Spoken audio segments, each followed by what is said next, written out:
Hello and welcome in. I am Greg Smith, recruiting extraordinaire for Hail Varsity. I am joined by Steve Marik, staff writer for Hail Varsity as well. Steve, how are you this morning, man?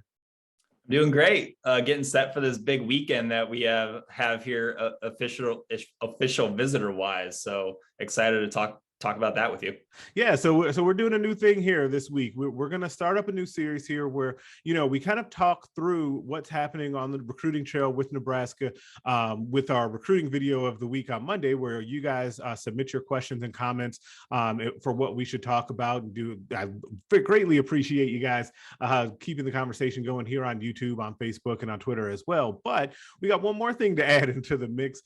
Official visits are back, right? It's now that the calendar has turned, or is turning very soon, to June, but also you can do official visits in May this year. And so we're starting to see Nebraska load up these official visit weekends, right? Next weekend we'll be back, and there will be a huge visit weekend to talk to for the June 3rd, or in a couple of weeks for the June 3rd weekend. They'll take Memorial Day weekend off. But first, we have this weekend where we're going to have 4 official visitors here on campus, and all of them are actually really intriguing. But I want to start here with you, Steve. What caught your eye about the visit list for this weekend?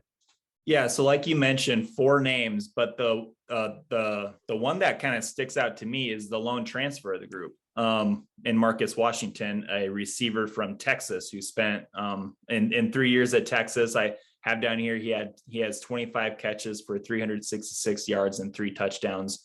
Obviously played with Casey Thompson, Nebraska's good shot to win the starting job here. So Greg, what do you see from Greg Johnson? How did he kind of come about? And I think he has some former background stuff with Nebraska, right? Yeah, so Marcus Washington was actually a guy that is one of the, and we talk about this almost every year, one of those like kind of mythical St. Louis recruits, right? Like we always have this thing every year where Nebraska fans, and rightfully so, really want the Huskers to get into St. Louis and do a better job of recruiting that area. There's so much talent there, and it's going all over the country. Ohio State and the Big Ten has done a great job of recruiting the St. Louis area. A lot of those guys have gone there. Texas has done a pretty good job of that as well, but those guys will go anywhere because they're kind of in a unique location where they touch a couple of different conferences and they're national recruits. Marcus Washington was actually he was an official visitor in the Mike Riley era. I think that was the final season of Mike Riley, where Washington was on an official visit to Nebraska. And he was a really good prospect, a 4-star prospect coming out of high school. And he's a guy that the Huskers recruited hard. When the staff change happened, there just wasn't a chance. But I know his family, remembering back to that time, I know his family really did like Nebraska and liked what was going on here. It just wasn't going to happen with all of the staff upheaval that was going on. But the transfer situation is interesting in itself, because I don't think many people, including myself, until just recently, had on the radar that the Huskers would bring in another wide receiver.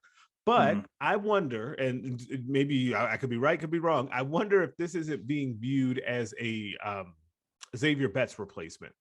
If this isn't someone who it's about the same track, he's had a similar-ish production to Xavier. Definitely, he's not the same type of player because he's not as fast. But Washington did take, I would want to mention, he did take an official visit to Purdue last week. So a receiver that Jeff Brom wants, I assume other teams are going to want as well. Yeah. So they've got a pretty good track record out there. Yeah, I think anytime a receiver goes and Jeff Brom wants that receiver, I think it's a safe bet. Like, okay, this guy could probably play. Yeah, he can at least contribute. Yeah, like I don't know if he's going to be David Bell, but like let's pump brakes there. But he definitely can contribute, or at least push to be in the rotation. Now, the 3 other guys, the prep guys that Nebraska has coming in this week, are Derby running back / slot player, offensive athlete weapon, Dylan Edwards, who's coming in for an official visit this weekend. Big time 4-star offensive lineman Caden Green will be in this weekend. And then a really good, talented receiver out of the Kansas City area as well, Jaden Doss, who's one of my favorites in this class.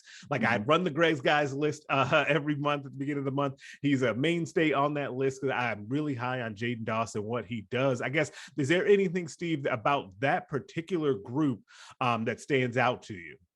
Yeah, Jaden Doss, I like his size already. Like he's 6 feet. He's almost 200 pounds, according to the recruiting profiles here. A lot of good offers. And then I'm just thinking about, like, if he were to commit and be on the team next year, that would be like, Janarin Bonner and Dakotas Crawford, Sean Hardy. He just enter the kind of the young group at Nebraska. And I'm just kind of wondering how that'll all go about. But man, it's a good group with Bonner and Crawford, and those guys have just so much potential. And to have a guy like Mickey Joseph coaching them, you add in a guy like Doss. Do you see Doss as kind of like being at the level of like maybe a Bonner or a Crawford? Yes, I think that he's on that type of level. And I love that you mentioned his size, because I think that he's a kid that's going to not take a lot of time to get acclimated to the college lifestyle of being, because he's not going to have to put that much weight on to be able to get out there and play, I guess is how I should say it. And I've noted this before in writing about him and talking to him, is that you can tell that he used to be a running back in the way that he runs on film.